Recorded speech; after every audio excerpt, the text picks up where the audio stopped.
Јас во денешно време сум застанала рамо до рамо со големите италијански великани од типот на, јас секогаш љубам да го кажам, бидејќи ова прашање ми го имаат поставено и други медиуми, Луиджи Пирандело.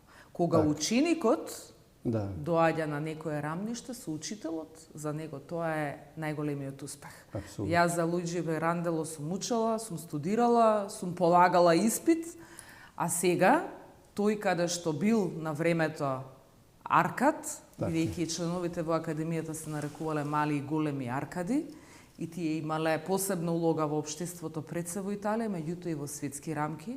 Се работи за академија која што не е образовна институција во моментов, туку е нешто од типот на МАНУ кај нас, во која што членуваат познати дејци, уметници и други личности од културната и општествената сфера во Италија.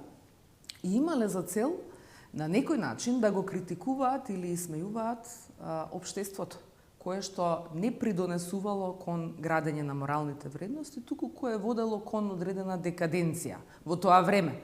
И тоа успешно го правеле, и тие се на еден начин борци во тоа време за едно подобро утре